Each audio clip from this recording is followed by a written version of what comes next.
Pesan itu menghancurkan hatiku. Jangan telepon lagi.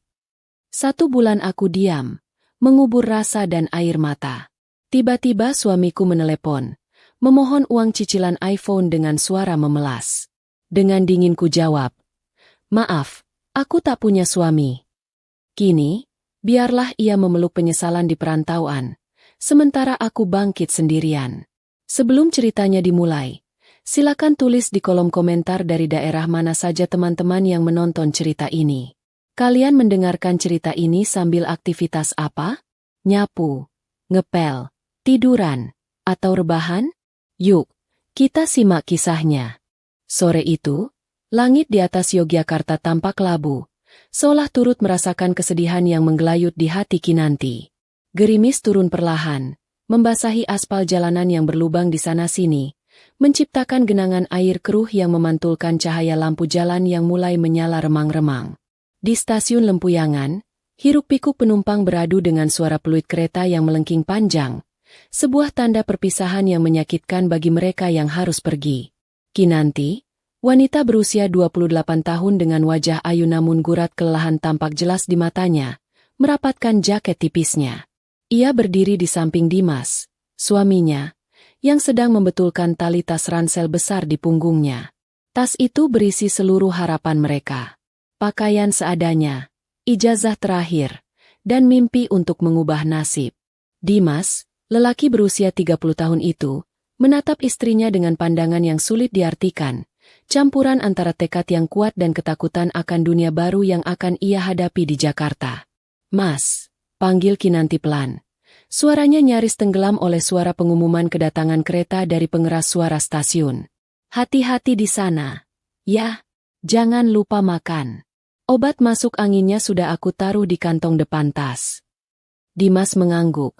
Tangannya terulur menyentuh pipi Kinanti yang dingin terkena angin sore. "Iya, Kinan. Kamu juga di rumah baik-baik. Jaga kesehatan. Aku janji, ini nggak akan lama. Begitu utang keluarga kita lunas dan aku bisa kumpulin uang buat benerin atap rumah yang bocor itu, aku bakal sering pulang. Nanti kalau ada rezeki lebih, aku jemput kamu biar kita bisa tinggal bareng di Jakarta." Kinanti tersenyum tipis, meski hatinya terasa perih. Rumah mereka di desa memang sudah sangat memprihatinkan. Setiap kali hujan turun deras seperti sore ini, mereka harus sibuk menaruh ember dan panci di ruang tamu dan kamar tidur karena atap seng yang sudah karatan tak lagi mampu menahan air. Belum lagi utang peninggalan almarhum bapak mertua yang kini menjadi tanggungan Dimas sebagai anak laki-laki satu-satunya. Beban itu yang membuat Dimas akhirnya memutuskan untuk merantau, meninggalkan pekerjaan serabutan di desa demi mengejar gaji UMR di kawasan industri Cikarang. "Ini, Mas." Kinanti menyodorkan sebuah rantang susun 3 berwarna hijau muda. Rantang itu sudah agak pudar warnanya, tapi isinya dimasak dengan penuh cinta. "Aku bawain bekal buat makan di kereta. Sama buat sarapan besok pagi kalau belum sempat cari makan pas sampai di sana. Ada oseng mercon kesukaanmu, telur dadar, sama peye kacang yang baru aku goreng tadi siang."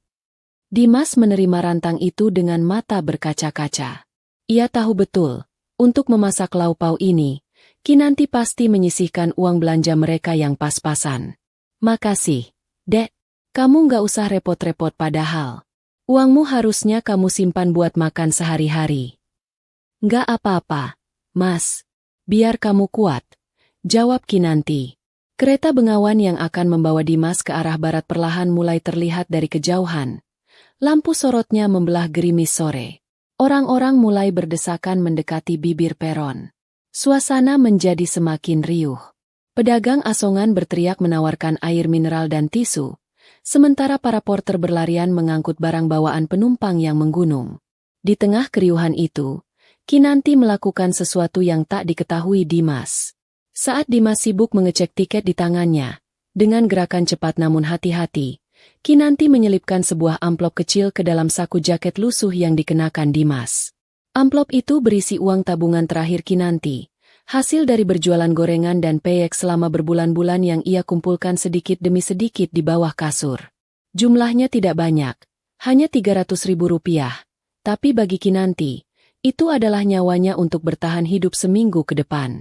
Namun, ia lebih rela kelaparan di desa daripada suaminya terlantar kelaparan di kota orang tanpa memegang uang sepeser pun. "Mas, keretanya sudah datang," ucap Kinanti. Suaranya mulai bergetar menahan tangis.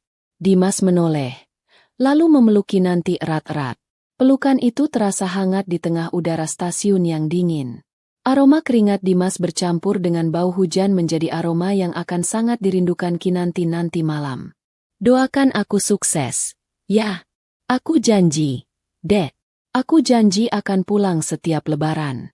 Aku bakal telepon kamu setiap hari.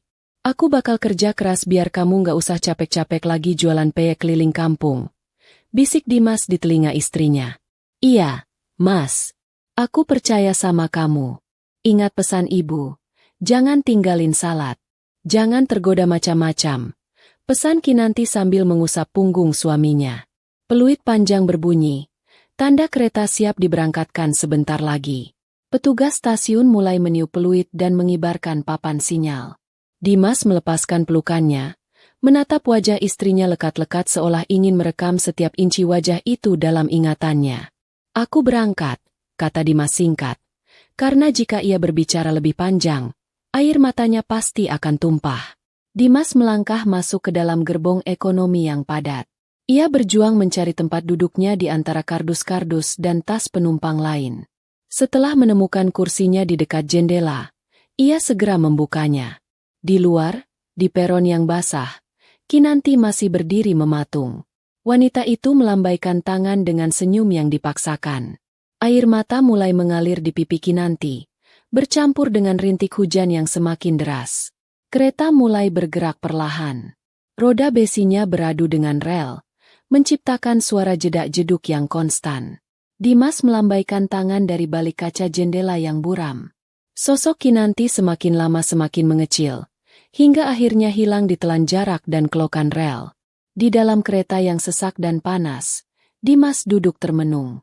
Ia meraba saku jaketnya untuk mengambil sapu tangan, namun jari-jarinya menyentuh sesuatu yang lain. Sebuah amplop. Dimas menariknya keluar dan membukanya. 3 lembar uang 100 ribuan yang lusuh dan berbau minyak goreng. Di sana terselip secari kertas kecil bertuliskan tulisan tangan Kinanti yang rapi. "Buat pegangan Mas di Jakarta. Jangan sampai Mas kelaparan. Aku sayang Mas." Dada Dimas sesak seketika. Ia mendekap amplop itu ke dadanya, menundukkan kepala dalam-dalam agar penumpang di sebelahnya tidak melihat ia menangis. Di tengah guncangan gerbong kereta ekonomi, Dimas bersumpah dalam hati. Ia akan sukses. Ia akan membahagiakan Kinanti. Ia tidak akan menyia-nyiakan pengorbanan istrinya. Namun, Dimas tidak tahu bahwa janji yang diucapkan di saat susah seringkali terlupakan ketika seseorang mulai mencicipi sedikit rasa nyaman. Kota Jakarta bukan hanya menawarkan peluang, tapi juga ujian yang jauh lebih berat daripada sekadar atap bocor, ujian gengsi dan lupa diri. Malam itu, Kinanti pulang sendirian ke rumah mereka yang sepi. Suara jangkrik terdengar nyaring, bersahutan dengan bunyi tetesan air hujan yang jatuh ke ember di ruang tamu. Ia menatap sisi tempat tidur yang kosong. Dingin. Namun, ia memegang teguh janji suaminya. Bahwa ini semua demi masa depan mereka. Bahwa Dimas tidak akan berubah. Bahwa cinta mereka sekuat baja. Atau setidaknya, itulah yang ia harapkan. 6 bulan telah berlalu sejak perpisahan di stasiun Lempuyangan. Waktu seolah berjalan dengan 2 kecepatan yang berbeda. Bagi Kinanti di desa, waktu berjalan sangat lambat, penuh penantian dari satu dering telepon ke dering telepon lainnya. Namun bagi Dimas di Cikarang, pinggiran Jakarta yang penuh dengan pabrik raksasa, waktu berlari kencang, digilas oleh roda kehidupan yang serba cepat dan menuntut. Dimas kini tinggal di sebuah kontrakan petak yang sempit di gang sempit di belakang kawasan industri. Kontrakan itu panas, pengap, dan dindingnya tipis sehingga suara tetangga sebelah yang sedang bertengkar atau suara televisi bisa terdengar jelas. Namun, bagi Dimas, tempat ini adalah awal dari segalanya. Ia sudah mendapatkan pekerjaan sebagai operator produksi di sebuah pabrik otomotif ternama. Gajinya jauh lebih besar dibandingkan apa yang pernah ia dapatkan seumur hidupnya di desa. Awalnya, Dimas masih rajin mengirim kabar. Setiap pulang kerja, ia akan menelepon Kinanti, menceritakan betapa lelahnya berdiri 8 jam, betapa macetnya jalanan, dan betapa ia merindukan masakan istrinya. Ia juga rutin mengirimkan sebagian besar gajinya ke kampung, menyisakan sedikit saja untuk makan dan bayar kontrakan. Namun, lingkungan pergaulan mulai mengubah segalanya perlahan-lahan. Seperti racun yang menyebar tanpa disadari, gengsi mulai merayapi hati Dimas. Di pabrik tempatnya bekerja, penampilan adalah segalanya bagi sebagian besar karyawan muda. Saat jam istirahat atau pergantian shift, teman-teman Dimas akan berkumpul di area merokok atau kantin. Mereka tidak membicarakan atap bocor atau harga beras. Mereka membicarakan gadget terbaru, modifikasi motor, sepatu branded, dan tempat nongkrong yang sedang hits. "Woi, Dim, masih aja pakai HP kentang itu," ledek Rio, teman satu lain produksinya, suatu siang di kantin. Rio meletakkan iPhone terbarunya di atas meja dengan sengaja, memamerkan logo Apple tergigit yang berkilau. Layar udah retak 1000 gitu masih dipencet-pencet. Malulah sama seragam PT kita. Gaji UMR masa HP kayak tukang rongsok. Teman-teman yang lain tertawa. Dimas hanya tersenyum kecut. Buru-buru memasukkan ponsel Android lamanya ke dalam saku celana. Ponsel itu memang sudah butut, tapi itulah satu-satunya alat komunikasinya dengan Kinanti. "Bener tuh," kata Rio, sambung Budi, yang baru saja datang sambil memutar-mutar kunci motor sport di jarinya. "Lu itu di kota, bro. Penampilan harus upgrade. Cuek-cewek di sini nggak bakal ngelirik kalau lu kucel. Minimal motor harus lakilah. Jangan naik angkot mulu." Kata-kata itu terngiang-ngiang di kepala Dimas sepanjang hari. Awalnya ia mencoba abai, mengingat wajah Kinanti yang sederhana di kampung. Tapi setiap kali ia melihat teman-temannya pulang kerja dengan motor ninja atau CBR, membonceng pacar mereka dengan gaya parlente, hati kecil Dimas mulai goyah. Ia merasa kecil. Ia merasa menjadi orang udik di tengah kemewahan semu kaum buruh pabrik. Perubahan itu dimulai dari hal kecil. Dimas mulai ikut-ikutan nongkrong di coffee shop mahal sepulang kerja. Awalnya ia kaget melihat harga segelas kopi yang mencapai Rp50.000, setara dengan uang belanja Kinanti untuk 3 hari di desa. Gila, mahal banget. Batinnya saat pertama kali diajak. Namun, rasa takut dikucilkan dan dianggap tidak asik membuatnya merogoh kocek. Ia mulai terbiasa memfoto gelas kopi bermerek itu dan mengunggahnya di status WhatsApp, menyembunyikannya dari Kinanti dengan fitur privasi, hanya agar terlihat keren di mata teman-teman barunya. Bulan keempat, pertahanan Dimas jebol. Ia merasa tidak bisa lagi bertahan dengan ejekan teman-temannya. Ia ingin diakui. Ia ingin terlihat sukses. Dengan sisa tabungan dan nekat mengajukan kredit, Dimas mengambil 1 unit motor sport 250cc berwarna merah menyala. Cicilannya mencekik. Hampir sepertiga gajinya habis hanya untuk motor itu. Belum lagi ia harus membeli helm mahal, jaket touring, dan sepatu sneakers bermerek agar serasi dengan tunggangannya. "Nah, gitu dong. Ini baru laki," puji Rio saat Dimas datang ke tongkrongan membawa motor barunya. Tepukan di bahu dan tatapan kagum teman-temannya membuat dada Dimas membusung bangga. Ia merasa naik kelas. Ia lupa bahwa di desa, istrinya masih menambal atap dengan lem seadanya. Dampak dari gaya hidup barunya ini langsung terasa pada keuangannya. "Halo, Mas?" Suara lembut Kinanti terdengar di ujung telepon pada suatu malam. "Mas, bulan ini kok belum kirim uang ya? Beras di rumah sudah habis, Mas. Terus itu, tagihan listrik sudah mau jatuh tempo. Ibu juga kemarin sakit batuk, butuh beli obat." Dimas yang sedang asik memoles motor barunya di depan kontrakan merasa terganggu. Ia menjepit ponsel di antara telinga dan bahu. Tangannya masih sibuk mengelap bodi motor yang mengkilap. "Aduh, Dek, sabar kenapa sih?"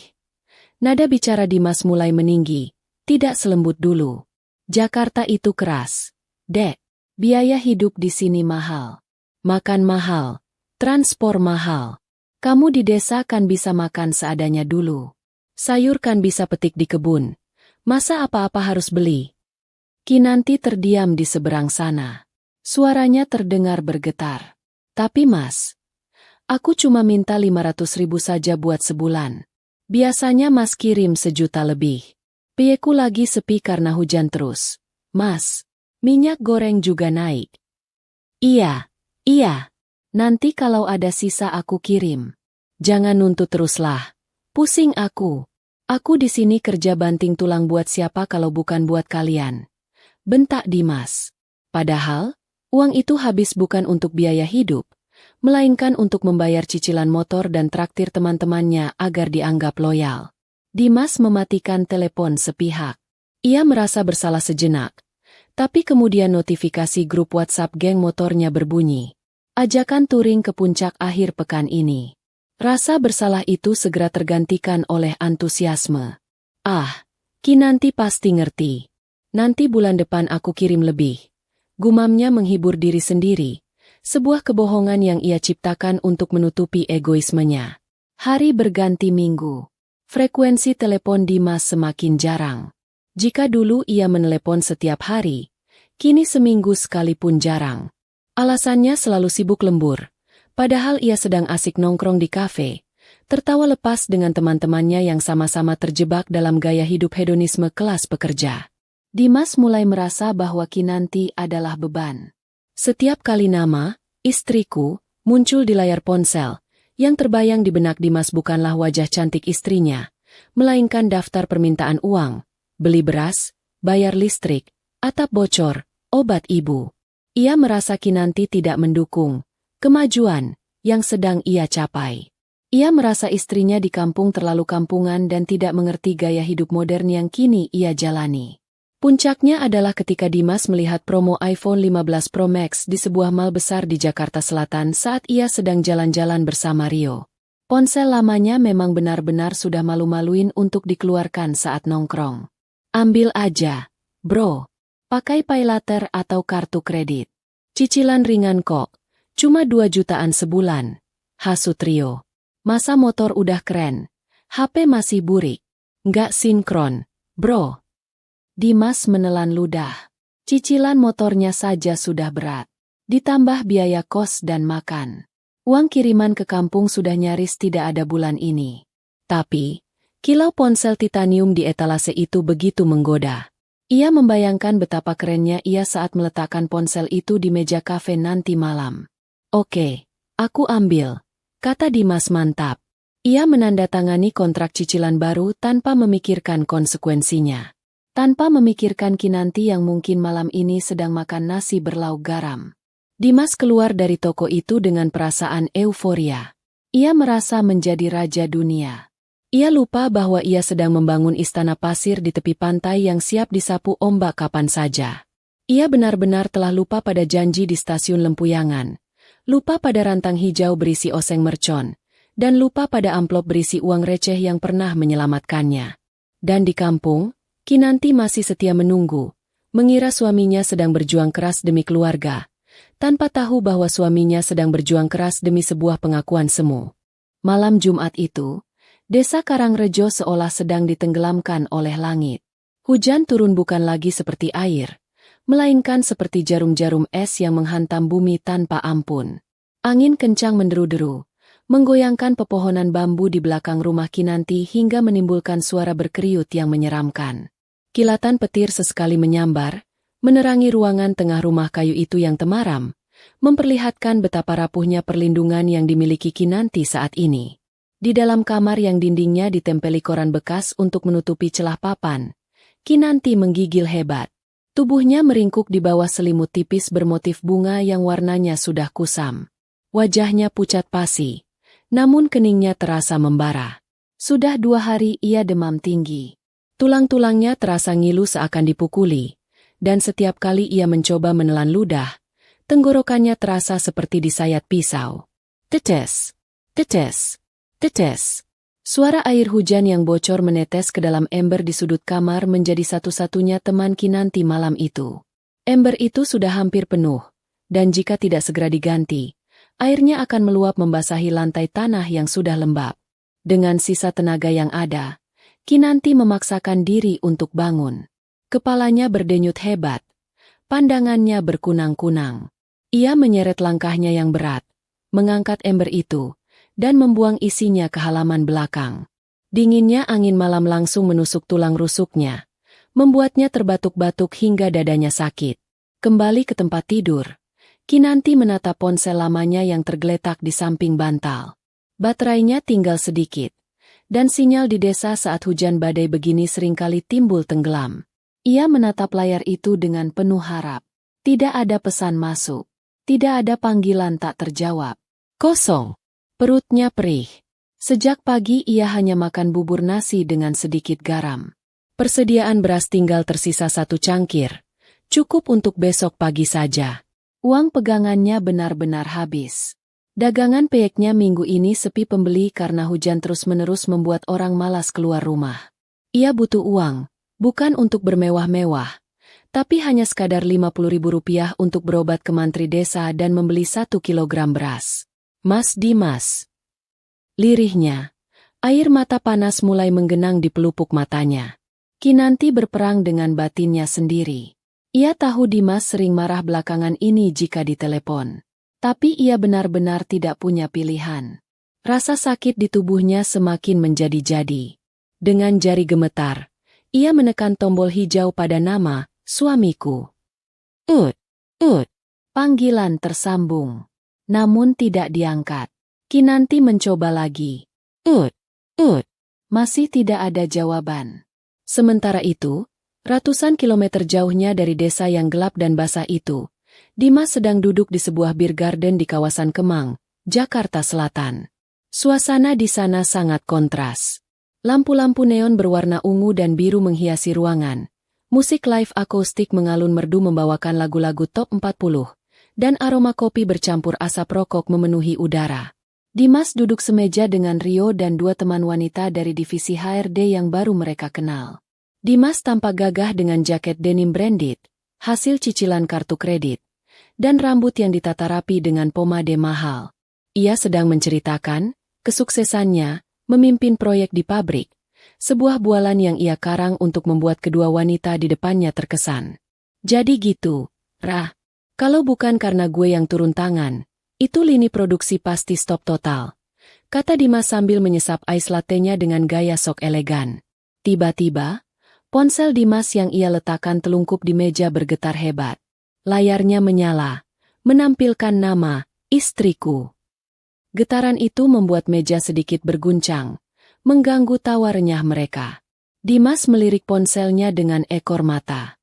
Wajahnya berubah masam seketika. Duh, ganggu aja. Batinnya. Ia mematikan panggilan itu, mirejek, dengan cepat. Lalu kembali tersenyum pada teman-temannya. Maaf, biasa. Orang nawarin asuransi. Malam-malam gini masih kerja. Kasihannya. Teman-temannya tertawa. Namun, belum genap 1 menit. Ponsel itu bergetar lagi. Panjang dan mendesak. Rio melirik sinis. Asuransi kok ngotot banget. Dim? Jangan-jangan debt collector atau orang rumah lu? Sindirnya sambil tersenyum mengejek. Wajah Dimas memerah karena malu. Ia merasa harga dirinya sedang dipertaruhkan di depan wanita-wanita cantik ini. Gengsinya yang setinggi langit terusik. Ia tidak mau terlihat sebagai suami takut istri, apalagi suami yang masih dirongrong masalah kampung yang nggak level. Ponsel itu bergetar untuk ketiga kalinya. Amarah Dimas meledak dalam diam. Ia menyambar ponselnya kasar, berpamitan sebentar untuk ke toilet. Di lorong toilet yang sepi namun bising oleh dentuman musik, Dimas menatap layar ponsel dengan tatapan penuh kebencian. Ia tidak mengangkat telepon itu. Ia tidak mau mendengar suara batuk atau keluhan Kinanti yang menurutnya hanya akan merusak mood malam Jumatnya. Jari jempolnya menari cepat di atas layar sentuh, mengetikkan kalimat-kalimat yang didorong oleh setan kemarahan dan keangkuhan. Tanpa dibaca ulang, tanpa memikirkan perasaan wanita yang telah menemaninya dari nol, ia menekan tombol kirim. Send. Di desa, Kinanti mendengar bunyi ting dari ponselnya. Hatinya melonjak senang. Mas Dimas membalas. Mungkin Mas Dimas sedang sibuk jadi tidak bisa angkat. Tapi dia pasti kirim kabar transfer, pikir Kinanti polos. Dengan tangan yang masih gemetar karena demam, Kinanti membuka pesan WhatsApp itu. Cahaya layar ponsel menjadi satu-satunya penerangan yang menyinari wajahnya yang tirus. Matanya membaca baris demi baris huruf kapital itu. Jangan telepon lagi. Aku capek dengan semua permintaanmu. Jangan ganggu aku kerja. Dasar wanita menyusahkan. Waktu seakan berhenti berputar detik itu juga. Suara guntur yang menggelegar di luar seketika menjadi senyap di telinga Kinanti. Yang terdengar hanyalah suara detak jantungnya sendiri yang seolah pecah berkeping-keping. Kinanti membaca pesan itu sekali lagi. Dan sekali lagi.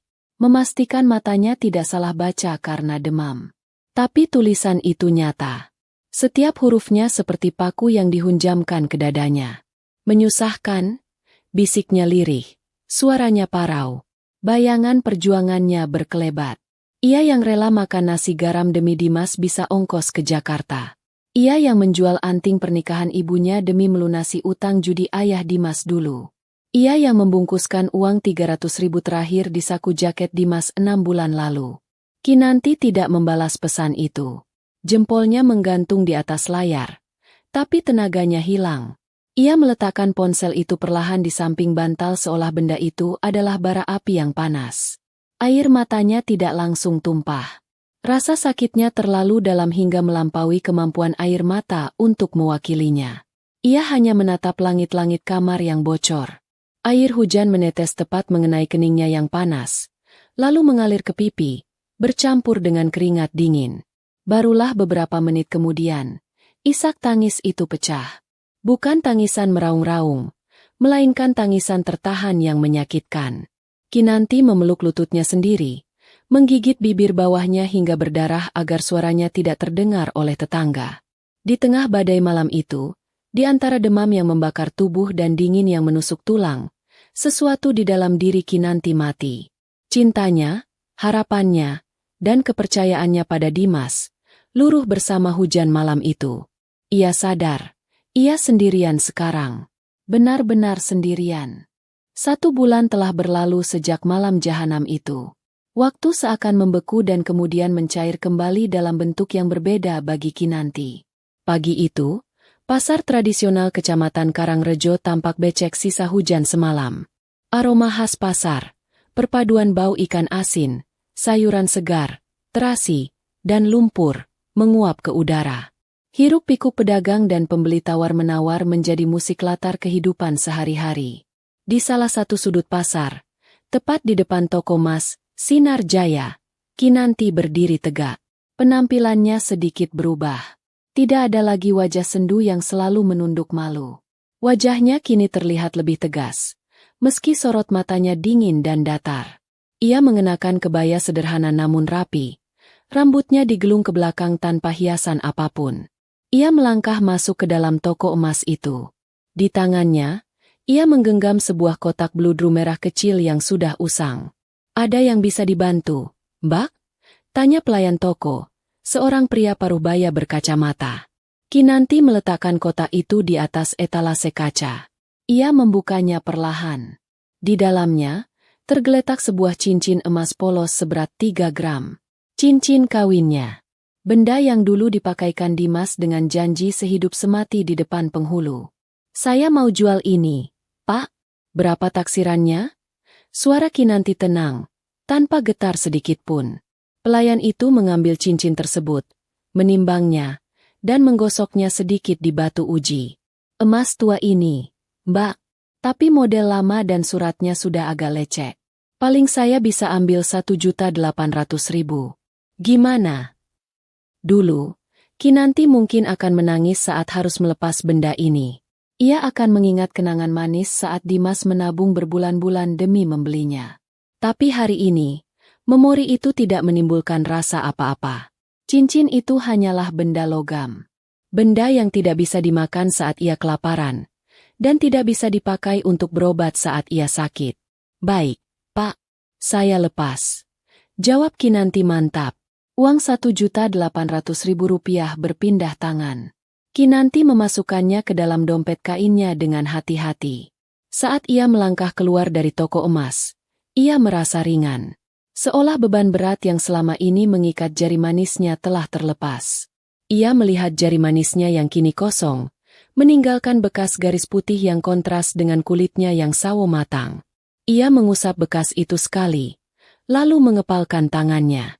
Mulai hari ini, hidupku adalah milikku, batinnya. Kinanti tidak pulang untuk meratapi nasib. Ia langsung menuju los bumbu dan sembako. Dengan uang modal itu, ia memborong tepung beras, kacang tanah kualitas terbaik, minyak goreng kemasan, bukan curah, bumbu-bumbu dapur, kemiri, dan ketumbar. Ia juga membeli sebuah kompor gas 1 tungku baru untuk menggantikan tungku kayu bakarnya yang sering basah dan lama panasnya. Hari-hari Kinanti berubah total. Ia mematikan perasaannya. Ia berhenti mengecek ponselnya. Bahkan, ia sengaja tidak membeli pulsa agar tidak tergoda untuk melihat apakah Dimas online atau tidak. Nomor Dimas tidak ia blokir, tapi ia hapus dari daftar kontak agar nama itu tidak muncul lagi. Baginya, orang yang mengirim pesan kasar sebulan lalu itu sudah bukan suaminya lagi. Rutinitas Kinanti kini dimulai sejak pukul 2 pagi. Saat ayam jantan belum berkokok, lampu di dapur rumah Kinanti sudah menyala terang. Suara sereng-sereng wajan beradu dengan spatula menjadi irama paginya. Ia tidak lagi hanya membuat peyek kacang biasa. Ia berinovasi. Ia membuat peyek udang rebon, peyek bayam, dan peyek teri Medan yang renyah dan gurih. Selain peyek, Kinanti mulai memberanikan diri menerima pesanan nasi kotak untuk acara syukuran atau rapat di kelurahan. Awalnya hanya 5 kotak, 10 kotak. Namun karena rasanya yang enak dan harganya yang masuk akal, pesanan mulai membludak. Masakan Kinanti memiliki jiwa. Rasa bumbunya berani dan medok. Sesuatu yang dirindukan lidah orang desa. Mbak Kinan, peyeknya enak banget. Renyah, nggak keras, bumbunya pas. Besok saya pesan 5 toples ya buat oleh-oleh saudara di kota. Puji Bulura suatu pagi saat Kinanti mengantar pesanan ke kantor desa. Matur nuwun. Bu, siap. Nanti saya buatkan yang spesial. Jawab Kinanti dengan senyum sopan. Senyum yang ramah. Namun ada jarak yang ia ciptakan. Ia tidak lagi terlibat dalam gosip ibu-ibu PKK tentang suami siapa yang selingkuh atau anak siapa yang nakal. Ia hanya bicara seperlunya tentang bisnis dan pekerjaan. Orang-orang kampung mulai menyadari perubahan Kinanti. Kinanti sekarang beda ya? Bisik seorang tetangga pada tetangga lainnya saat melihat Kinanti lewat mendorong gerobak belanjaan yang penuh. Dulu kelihatannya nelangsa terus nungguin kiriman lakinya. Sekarang jalannya tegap, wajahnya segar. Iya, dengar-dengar lakinya di Jakarta nggak pernah kirim duit lagi. Tapi lihat tuh, dia malah bisa benerin atap rumahnya sendiri kemarin. Tukangnya dibayar kontan, loh. Ya. Kinanti memang sudah memperbaiki atap rumahnya. Minggu ketiga setelah menjual cincin, keuntungan dagangnya cukup untuk membeli seng baru dan membayar tukang. Tidak ada lagi ember-ember di dalam rumah saat hujan. Rumahnya kini kering dan hangat, sehangat tekad di dadanya. Malam itu, setelah seharian lelah bekerja, Kinanti duduk di ruang tamunya yang kini sudah rapi. Tidak ada lagi debu atau sarang laba-laba. Di sudut ruangan, tumpukan toples peyek siap kirim tertata rapi. Ia menghitung uang hasil penjualan hari ini. Lembar demi lembar uang puluhan ribu dan ribuan ia rapikan dan ia ikat dengan karet gelang. Jumlahnya lumayan. Cukup untuk makan enak, cukup untuk tabungan, dan cukup untuk memberi sedikit sedekah ke kotak amal masjid. Kinanti menyandarkan punggungnya ke kursi kayu. Ia menatap dinding kosong di depannya. Dulu, di sana tergantung foto pernikahannya dengan Dimas. Foto itu sudah ia turunkan dan ia simpan di dalam lemari paling bawah, tertutup tumpukan kain perca. Tiba-tiba, ia menyadari sesuatu. Hari ini genap 1 bulan. Dan selama 1 bulan ini, ia tidak meneteskan air mata setetes pun untuk Dimas. Ia makan dengan lahap. Ia tidur dengan nyenyak karena lelah bekerja. Dan ia bangun dengan semangat untuk mencari uang. Ternyata, ia bisa hidup tanpa Dimas. Ternyata, ketakutannya selama ini, bahwa ia akan mati kelaparan jika ditinggal suami, hanyalah ilusi. Justru tanpa beban menunggu dan sakit hati berharap, ia bisa berlari lebih kencang. Kamu bilang aku menyusahkan, Mas? Gumam Kinanti pada kesunyian malam. Senyum getir terukir di bibirnya. Lihat aku sekarang. Aku tidak butuh uangmu. Aku tidak butuh belas kasihanmu. Kamu yang membuangku, maka jangan harap kamu bisa memungutku lagi. Di luar, suara jangkrik bernyanyi merdu. Tidak ada hujan malam ini. Langit cerah bertabur bintang, seolah merestui kebangkitan seorang wanita yang telah menemukan kekuatan di atas puing-puing hatinya yang hancur. Sementara di Jakarta, tanpa Kinanti tahu, badai yang sesungguhnya baru saja akan menghantam hidup Dimas. Cahaya lampu neon yang memancar dari gedung-gedung pencakar langit Jakarta seolah berlomba dengan gemerlap lampu di dalam pusat perbelanjaan mewah di kawasan Jakarta Selatan malam itu. Udara di dalam mal terasa sejuk dan beraroma parfum mahal, sangat kontras dengan udara Cikarang yang biasanya berdebu dan panas. Disinilah Dimas berada sekarang, berjalan bersisian dengan Rio dan beberapa teman tongkrongannya, mencoba menyamakan langkah dengan gaya hidup yang sebenarnya mencekik lehernya. Dimas mengenakan kemeja flanel kotak-kotak bermerek yang ia beli bulan lalu, tentu saja dengan fasilitas pay-later, dan celana jeans yang sobek di bagian lututnya, meniru gaya anak-anak muda ibu kota yang sering ia lihat di media sosial. Di saku celananya, ponsel Android lamanya terasa semakin panas dan lambat, seolah tahu diri bahwa sebentar lagi ia akan digantikan. Malam ini, Dimas telah membulatkan tekad. Ia tidak mau lagi menjadi bahan tertawaan saat meletakkan ponsel di meja kafe. Ia ingin menjadi bagian dari mereka, kaum elit buruh pabrik yang bisa menenteng gadget puluhan juta rupiah. Mereka berhenti di depan sebuah gerai resmi Apple yang didominasi warna putih bersih dan kaca transparan yang elegan. Di dalam etalase, berjejer ponsel-ponsel canggih yang menjadi dambaan jutaan orang. Jantung Dimas berdegup kencang. Ada rasa takut yang menyelinap, mengingat gajinya yang sebenarnya pas-pasan, tapi suara tawa Rio yang menggema di telinganya lebih mendominasi. Masuk, Dim. Jangan kayak orang susah berdiri di depan doang. Kita ini pekerja keras, wajar kalau mau self-reward. Ujar Rio sambil menepuk punggung Dimas, mendorongnya masuk ke dalam toko. Pelayan toko yang berseragam rapi menyambut mereka dengan senyum ramah. Senyum yang dilatih khusus untuk membuat pelanggan merasa seperti raja. Setidaknya sampai kartu kredit digesek. Mata Dimas tertuju pada satu unit ponsel, iPhone 15 Pro Max warna natural titanium.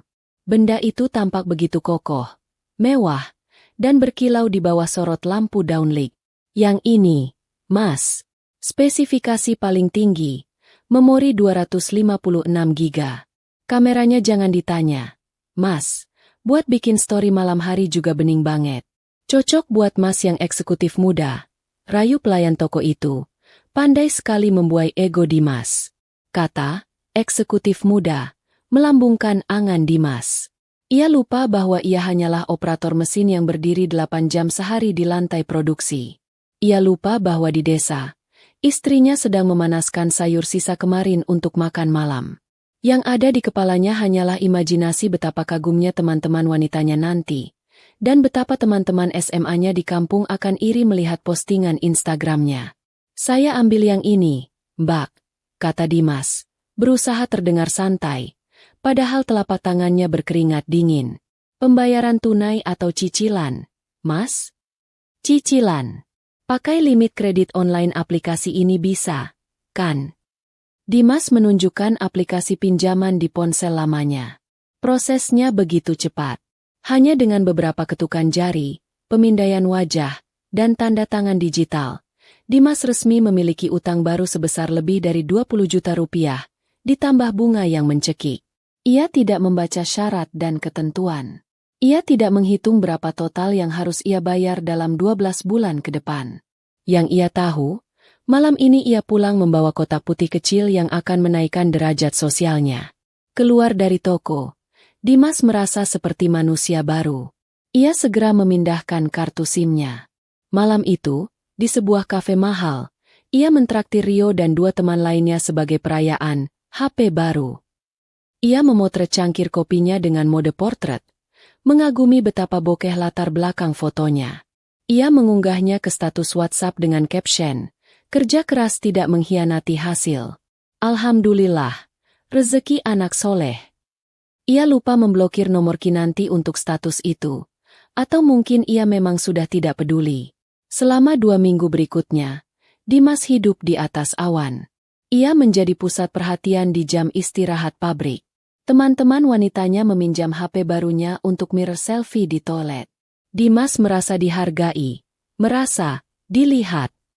Ia semakin jarang menghubungi ibunya di kampung, apalagi Kinanti.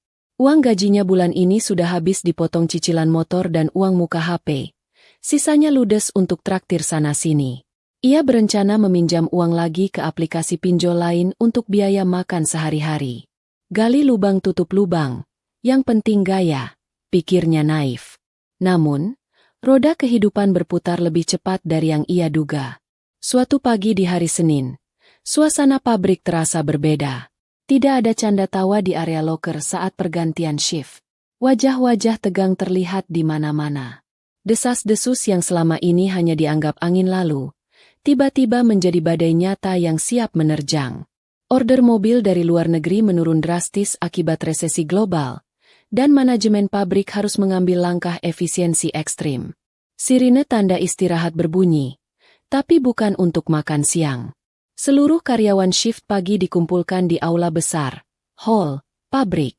Udara di ruangan besar itu terasa pengap oleh keringat dingin ribuan pekerja.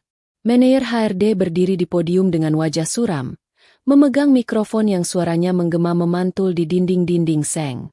Rekan-rekan sekalian, suara manajer itu berat. Dengan sangat berat hati, perusahaan harus melakukan pengurangan karyawan sebesar 30% untuk menyelamatkan operasional pabrik. Keputusan ini final dan tidak dapat diganggu-gugat. Nama-nama yang terkena dampak akan menerima amplop coklat saat keluar dari ruangan ini. Jantung Dimas seolah berhenti berdetak. Ia menoleh ke arah Rio. Wajah Rio pucat pasi, namun Rio adalah karyawan tetap yang sudah bekerja 10 tahun. Sedangkan Dimas? Ia masih karyawan kontrak yang baru diperpanjang setahun lalu. Posisi yang sangat rentan. Satu persatu karyawan keluar dari barisan. Suasana mencekam. Ada yang langsung menangis histeris saat menerima amplop coklat. Ada yang membanting helm kerja mereka karena marah. Ada yang lemas hingga harus dipapah teman. Giliran Dimas tiba di pintu keluar. Seorang staf HRD menyerahkan sebuah amplop coklat tebal padanya dengan tatapan iba. Maaf ya, Mas Dimas. Ini keputusan pusat. Dunia Dimas runtuh. Tangan Dimas gemetar hebat saat membuka amplop itu di parkiran motor. Surat pemutusan hubungan kerja, PHK. Di dalamnya tertera jumlah pesangon yang akan ia terima. Karena statusnya masih kontrak dan masa kerjanya belum lama, jumlahnya sangat kecil. Sangat jauh dari cukup untuk melunasi sisa cicilan motor sportnya yang masih puluhan bulan. Apalagi cicilan iPhone 15 Pro Max yang baru berjalan 1 kali bayar. Dimas duduk terkulai di atas jok motor sport merah kebanggaannya. Matahari Cikarang yang terik memanggang kulitnya. Tapi ia merasa kedinginan. Otaknya berputar cepat melakukan kalkulasi matematika yang menakutkan. Pesangon cuma 5 juta. Bisiknya ngeri. Cicilan motor 2,5 juta. Cicilan HP 2 juta. Bayar kos 800.000. Utang aplikasi pinjol buat makan kemarin 1 juta. Minus. Besar sekali minusnya. Dimas menatap sekeliling. Teman-teman, sosialita. Nya yang selamat dari PHK tampak sibuk dengan urusan masing-masing, menghindari kontak mata dengan mereka yang terkena PHK, takut dimintai tolong atau dipinjami uang. Rio, sahabat karibnya dalam berfoya-foya, bahkan sudah menghilang entah kemana, mungkin takut Dimas akan membebani hidupnya. Dimas mengeluarkan iPhone mahalnya dari saku. Benda itu kini terasa berat, bukan karena bobot titaniumnya, tapi karena bobot masalah yang dibawanya. Layar retina yang jernih itu kini memantulkan wajah seorang pria yang kalah, seorang suami yang durhaka, dan seorang perantau yang gagal total. Ia ingin menangis, tapi air matanya tertahan oleh gengsi yang masih tersisa sedikit. Pasti bisa cari kerja lagi. Aku kan punya pengalaman. Hiburnya pada diri sendiri. Sebuah penyangkalan terakhir sebelum ia benar-benar jatuh ke jurang. Ia tidak sadar bahwa mencari pekerjaan di tengah gelombang PHK massal seperti mencari jarum di tumpukan jerami. Dan tagihan-tagihan itu tidak akan mau menunggu barang 1 hari pun. Siang itu, Dimas pulang ke kontrakannya bukan sebagai pahlawan keluarga, melainkan sebagai pengangguran yang membawa bom waktu finansial di saku celananya. Di desa, Kinanti sedang bersujud dalam salat zuhurnya, mendoakan keselamatan suaminya. Doa yang tulus dari hati yang sudah disakiti, namun belum didengar oleh langit karena tertutup kabut kesombongan Dimas. 2 minggu setelah PHK, kamar kos Dimas yang sempit sudah berubah menjadi penjara. Tidak ada lagi tumpukan baju kotor branded yang biasanya ia laundry kiloan.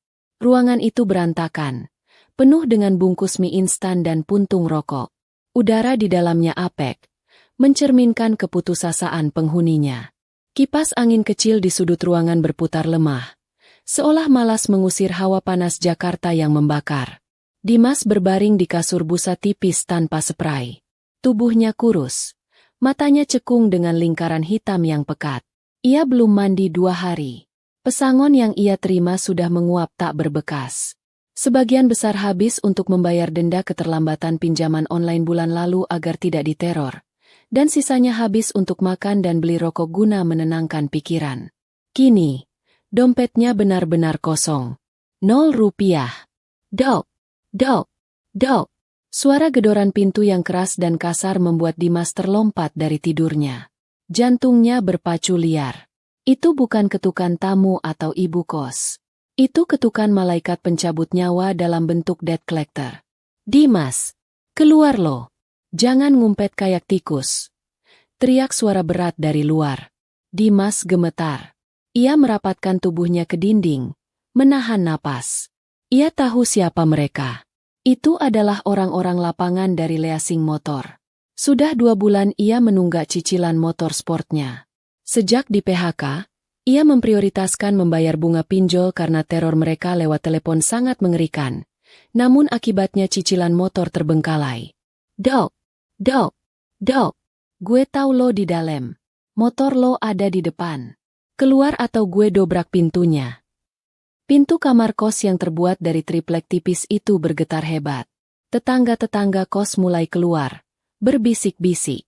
Rasa malu mulai menjalar di tubuh Dimas, lebih menyakitkan daripada rasa laparnya. Dengan langkah gontai dan kaki gemetar, Dimas membuka pintu perlahan. 2 orang pria berbadan tegap dengan kulit terbakar matahari berdiri di sana. Wajah mereka garang. Mata mereka merah menahan amarah karena seharian mencari target tarikan. Salah satunya memegang map tebal berisi surat tugas. Mana duit angsuran? Janji minggu lalu. Mana? Bentak pria yang memakai jaket kulit hitam. Maaf, Bang. Belum ada. Saya baru kena PHK. Bang, tolong kasih waktu seminggu lagi. Dimas memohon. Kedua tangannya menangkup di depan dada. Suaranya serak dan menyedihkan. Hilang sudah gaya, eksekutif muda, yang ia banggakan di mal 2 minggu lalu. Halah, alesan basi. Tiap didatengin alesannya PHK. Sakit, musibah. Pihak kantor nggak mau tahu urusan dapur lo. Kalau nggak bayar sekarang, unit kita tarik. Jangan, Bang. Itu kaki saya satu-satunya buat cari kerja. Tolonglah, Bang. Dimas hampir menangis, memegang lengan penagih utang itu. Pria itu mengibaskan tangan Dimas kasar. Nggak ada tolong-tolongan. Lo gaya-gayaan beli motor 250 cc tapi dompet kosong. Mana kuncinya? Pria kedua sudah bergerak menuju motor sport merah yang terparkir di halaman kos. Ia mencocokkan nomor plat dan nomor rangka. Cocok, bos. Angkut. Keributan itu memancing keluar ibu kos. Wanita parubaya bertubuh tambun yang selama ini cukup sabar. Tapi melihat keributan dan kehadiran penagih utang yang membuat penghuni lain takut, kesabarannya habis. Mas Dimas, panggil ibu kos tajam, sambil berkacak pinggang di ambang pintu. Ini ada apa ribut-ribut? Bikin malu kos-kosan saya saja. Dimas menunduk dalam-dalam. Maaf, Bu. Sementara motor kebanggaannya didorong paksa keluar gerbang oleh debt collector, sebuah pemandangan yang meruntuhkan harga dirinya di depan tetangga. Ibu kos memberikan vonis terakhir. Mas, saya nggak mau tahu. Kosan ini tempat baik-baik. Kalau Mas Dimas didatangi orang-orang kasar begini terus, penghuni lain pada pindah. Lagian Mas Dimas juga sudah nunggak uang kos 2 bulan, kan? Alasannya nunggu transferan istri, nunggu gaji, bohong semua ternyata. Ibu kos menarik napas panjang, lalu menunjuk ke arah jalan raya. Sore ini juga Mas Dimas angkat kaki. Kamar ini mau saya sewakan ke orang yang mampu bayar.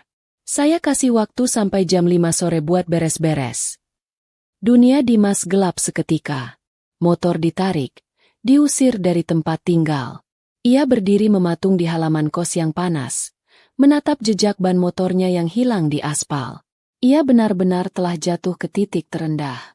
Dimas masuk kembali ke kamarnya untuk mengemasi barang-barangnya. Tidak banyak yang bisa ia bawa. Baju-baju brandednya ia masukkan asal-asalan ke dalam tas ransel. Sepatu mahalnya sudah ia jual minggu lalu dengan harga murah di pasar loak demi sesuap nasi. Saat sedang membereskan barang, perutnya berbunyi nyaring. Perih sekali. Terakhir ia makan adalah kemarin sore. Itu pun hanya sepotong roti tawar sisa teman kos sebelah yang berbaik hati. Dimas duduk di lantai, memegang iPhone 15 Pro Max-nya. Ponsel itu masih terlihat mewah, tapi kini tak lebih dari sekadar ganjalan kertas. Paket datanya sudah habis. Pulsanya nol. Ia hanya bisa menggunakan wifi kosan yang sebentar lagi akan ia tinggalkan. Lebih parah lagi, karena ia mengambil cicilan HP itu dengan sistem bundling provider dan ia tidak membayar tagihan bulan pertama, ada notifikasi bahwa IMEI ponsel itu akan segera diblokir total oleh operator. Ponsel mahal itu akan menjadi iPhone Wi-Fi only, atau bahkan mati total. Dengan sisa koneksi Wi-Fi, Dimas mencoba menghubungi Rio lewat WhatsApp. Bro, tolong gue. Gue diusir dari kosan. Motor ditarik. Boleh numpang tidur di kosan lu nggak semalam aja? Gue bener-bener butuh bantuan. 1 centang biru. 2 centang biru. Rio sedang online. Status tipping muncul. Harapan Dimas melambung sedikit. Waduh, sorry banget Dim. Kosan gue lagi penuh. Ada saudara dari kampung dateng. Lagian gue juga lagi pusing nih. Sorry ya, bro. Semoga cepet beres masalah lu. Setelah itu, foto profil Rio hilang. Dimas diblokir. Dimas tertawa getir. Tawa yang terdengar seperti tangisan. Inilah harga sebuah pertemanan yang dibangun di atas pondasi uang dan gengsi. Begitu uang habis, teman pun lenyap seperti asap rokok yang tertiup angin. Pukul 5 sore, Dimas berjalan keluar dari gerbang kosan dengan tas ransel di punggung. Langit Jakarta yang mendung seolah mengejek nasibnya. Ia berjalan tanpa tujuan menyusuri trotoar yang penuh dengan pedagang kaki lima. Aroma nasi goreng dan sate ayam menusuk hidungnya, membuat air liurnya menetes, tapi ia tidak punya uang sepeser pun. Ia duduk di sebuah halte bus yang sepi. Pikirannya melayang ke desa Karangrejo.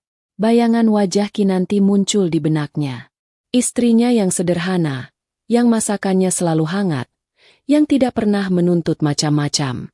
Istri yang dulu selalu menyelipkan doa dalam setiap langkahnya. Kinan. Bisik Dimas. Ada dorongan kuat untuk menghubungi istrinya. Meminta maaf, meminta bantuan, meminta tempat untuk pulang. Ia membuka kontak di HP-nya. Jari jempolnya gemetar di atas nama, istriku. Namun, tiba-tiba bayangan pesan kasar yang ia kirim sebulan lalu muncul kembali. Jangan telepon lagi. Aku capek dengan semua permintaanmu. Rasa malu yang luar biasa besar menahan jarinya. Bagaimana mungkin ia menjilat ludah sendiri? Bagaimana mungkin ia kembali sebagai pecundang yang kalah setelah berlagak sombong? Ego laki-lakinya, meski sudah babak belur, masih menyisakan sedikit kesombongan bodoh.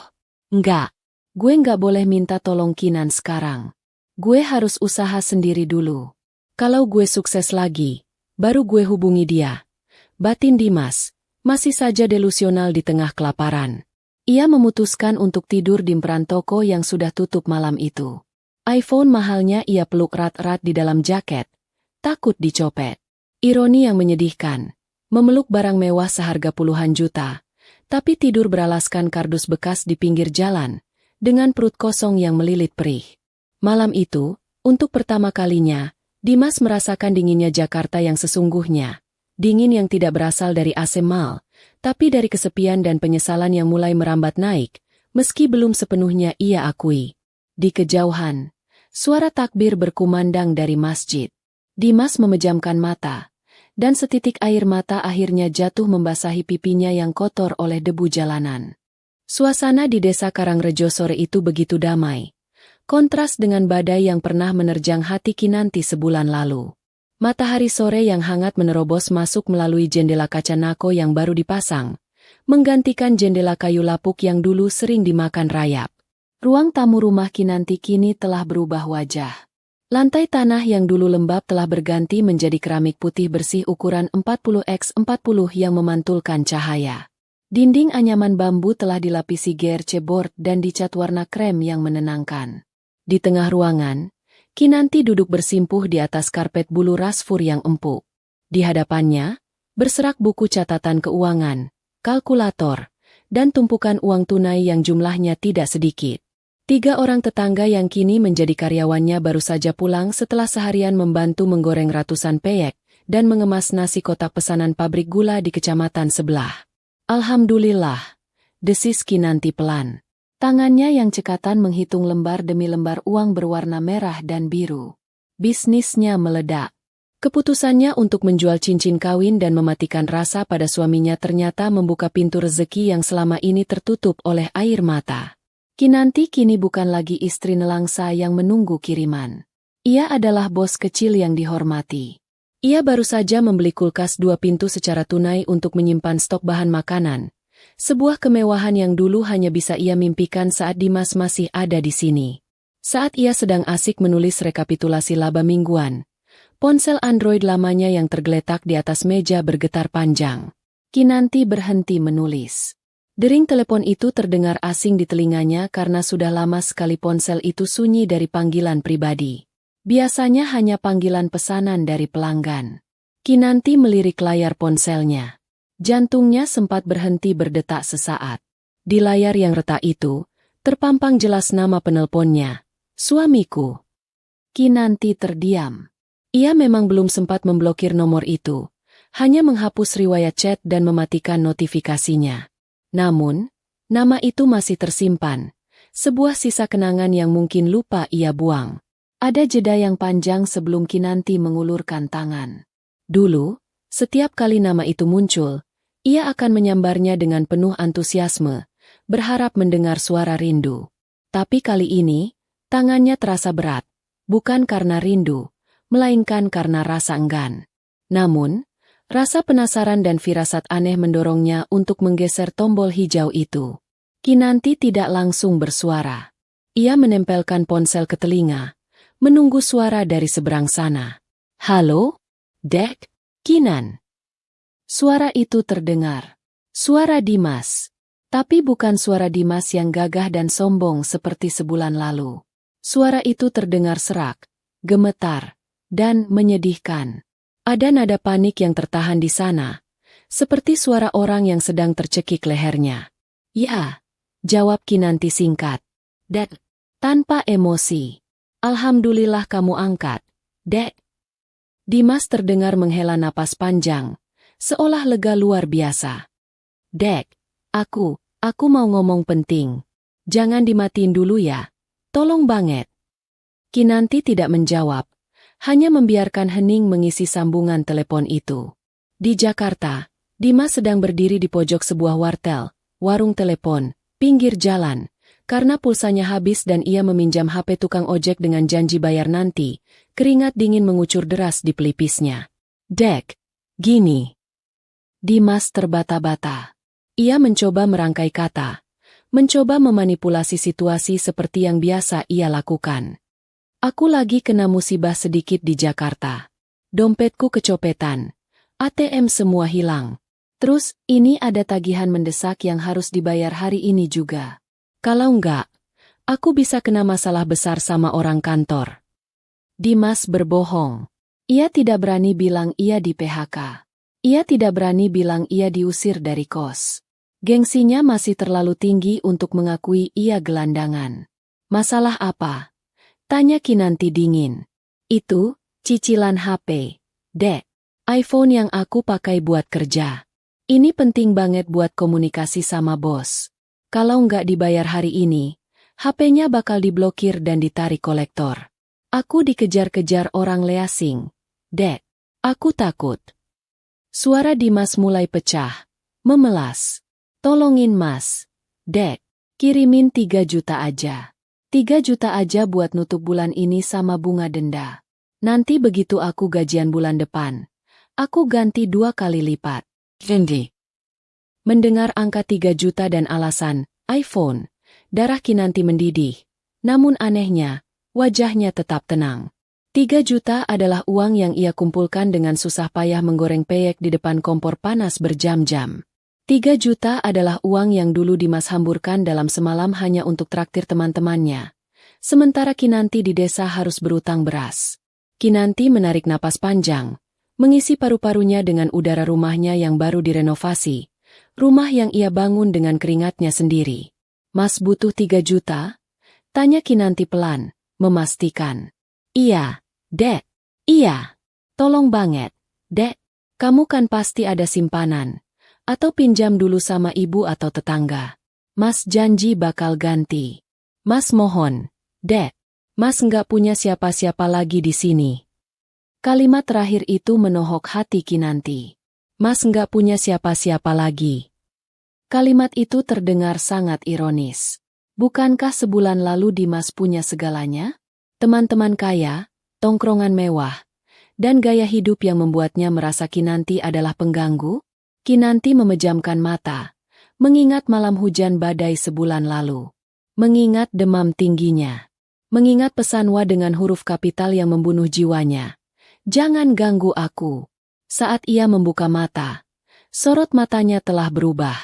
Bukan lagi sorot mata istri, melainkan sorot mata wanita asing. Maaf, ucap Kinanti. Nadanya bukan nada meminta maaf, tapi nada penolakan mutlak. Maksudnya? Dek, jangan bercanda. Aku beneran butuh. Maaf. Aku tak kenal kamu, potong Kinanti tajam. Suaranya menusuk seperti es. Aku tak punya suami yang punya iPhone mahal. Suamiku adalah orang sederhana yang berjanji di stasiun. Dan suamiku itu, dia sudah mati. Kinan? Ngomong apa kamu? Suara Dimas tercekat. Suamiku sudah mati rasa sebulan lalu. Tepat di malam Jumat saat hujan deras. Saat istrinya sakit dan kelaparan. Dia bilang istrinya cuma pengganggu. Dia bilang dia capek dengan semua permintaan istrinya yang cuma minta uang buat beli beras dan obat. Lanjut Kinanti. Suaranya mulai bergetar karena emosi yang tertahan, namun ia tetap terkendali. Dek, itu aku hilaf. Aku lagi stres kerja. Dimas mencoba membela diri. Cukup, bentak Kinanti, memotong alasan klise itu. Kamu bukan hilaf, Mas. Kamu lupa diri. Kamu menukar istrimu dengan gengsi. Sekarang, saat teman-temanmu lari dan kamu susah, kamu baru ingat aku? Di mana mereka saat kamu butuh uang? Mintalah pada iPhone MU itu. Mintalah pada teman-teman ngopimu. Kinan, tega kamu sama suami sendiri. Aku ini imammu. Dimas mulai marah karena panik. Kartu as, suami. Ia keluarkan sebagai senjata terakhir. Imam itu melindungi, bukan membuang. Balas Kinanti telak. Uang ini, uang 3 juta yang kamu minta, ada di depanku sekarang. Hasil keringatku sendiri. Tapi sepeser pun tidak sudi aku berikan untuk membayar gengsimu. Pakailah penyesalanmu untuk membayar utang. Kinan. Tunggu. Kinan. Kinanti menjauhkan ponsel dari telinganya. Suara teriakan Dimas masih terdengar samar-samar, penuh keputusasaan. Dengan gerakan mantap, Kinanti menekan tombol merah. Panggilan terputus. Namun Kinanti tidak berhenti di situ. Ia masuk ke menu pengaturan, memilih nomor Dimas, dan menekan opsi blokir kontak. Sebuah kotak dialog muncul. Apakah Anda yakin ingin memblokir kontak ini? Anda tidak akan menerima panggilan atau pesan lagi. Tanpa ragu sedetik pun, jari telunjuk Kinanti menekannya. Selesai. Kinanti meletakkan ponselnya kembali di meja. Ruangan itu kembali hening. Hanya suara detak jam dinding yang terdengar. Kinanti menarik napas dalam-dalam, lalu menghembuskannya perlahan. Dadanya terasa lapang. Luar biasa lega. Beban yang selama ini ia pikul sendirian seolah terangkat ke langit. Ia melihat tumpukan uang di depannya. Itu bukan uang untuk Dimas. Itu uang untuk masa depannya, untuk membahagiakan ibunya, dan untuk dirinya sendiri. Kinanti tersenyum, mengambil pulpennya kembali, dan melanjutkan menghitung omzet hari itu. Hidup harus terus berjalan, dan kali ini, ia berjalan dengan kepala tegak. Malam telah larut di Jakarta. Hujan gerimis yang awet sejak sore belum juga reda, menambah kepedihan suasana ibu kota yang kejam bagi mereka yang tidak punya uang. Di trotoar depan sebuah ruko elektronik yang sudah tutup di kawasan Jatinegara, sesosok tubuh meringkuk kedinginan. Dimas duduk memeluk lutut di atas lapisan kardus basah. Ia baru saja diusir oleh tukang ojek yang HP-nya ia pinjam tadi karena ia tidak bisa membayar jasa pinjam telepon. Tukang ojek itu memaki-makinya, menyebutnya penipu, dan hampir memukulnya jika Dimas tidak lari terbirit-birit. Kini, ia sendirian. Benar-benar sendirian di tengah kota yang dihuni 10 juta manusia. Lampu jalanan berwarna kuning temaram menyoroti wajahnya yang kotor dan kusam. Rambutnya yang dulu selalu rapi disisir pomade kini lepek dan acak-acakan. Baju branded yang ia banggakan kini bau apek dan kusut. Di tangannya, ia memegang iPhone 15 Pro Max miliknya. Benda itu kini gelap gulita. Layarnya hitam mati. Baterainya habis total dan ia tidak punya tempat untuk mengisi daya. Bahkan jika menyala pun, sinyalnya sudah hilang karena IMEI-nya telah diblokir oleh operator seluler akibat tunggakan pembayaran. Benda seharga puluhan juta itu kini tak lebih berharga daripada batu bata. Benda yang membuatnya merasa hebat, merasa setara dengan orang kaya. Benda yang karenanya ia tega membentak istri yang setia, kini hanyalah sampah logam di tangannya. Bodoh. Gumam Dimas. Suaranya parau, bercampur dengan isak tangis yang mulai keluar. Aku bodoh. Perutnya melilit hebat. Rasa lapar yang menusuk lambung membuatnya lemas. Di seberang jalan, ia melihat sebuah warung tenda pecel lele yang ramai. Asap pembakaran ayam dan lele mengepul, membawa aroma sedap yang menyiksa hidung Dimas. Ia melihat sepasang suami istri muda sedang makan di sana. Sang suami menyuapkan potongan ayam ke istrinya. Mereka tertawa bahagia meski pakaian mereka sederhana. Mereka naik motor bebek tua yang diparkir di depan warung. Pemandangan itu menghantam ulu hati Dimas lebih keras daripada pukulan debt collector. Ingatannya melayang ke masa lalu. Ke masa-masa di desa. Ia teringat betapa Kinanti selalu menyambutnya pulang kerja serabutan dengan segelas teh hangat dan senyum manis. Meskipun lauk mereka hanya tahu tempe. Ia teringat bagaimana Kinanti memijat kakinya yang pegal tanpa diminta. Ia teringat rantang hijau di stasiun kereta. Aku menukar berlian demi biji jagung, ratap Dimas. Air matanya tumpah ruah, bercampur dengan air hujan yang mulai membasahi wajahnya. Ia menyadari kebenaran yang terlambat. Ia mengejar pengakuan dari teman-teman yang tidak peduli padanya. Ia mengejar gengsi agar terlihat kaya di mata orang lain, tapi memiskinkan dirinya sendiri. Ia membuang satu-satunya orang yang tulus mencintainya apa adanya, bukan karena apa yang ia punya. Dimas menatap iPhone di tangannya dengan tatapan benci. Tiba-tiba, ia mengangkat tangan dan membanting ponsel mahal itu sekuat tenaga ke trotoar aspal. Praang! Layar kaca itu pecah berkeping-keping.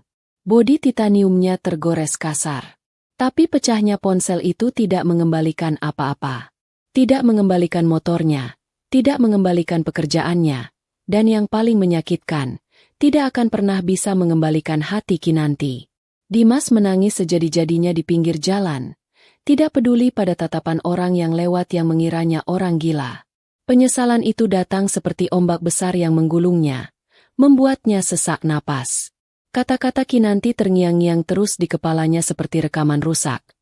Maaf, aku tak kenal kamu. Aku tak punya suami.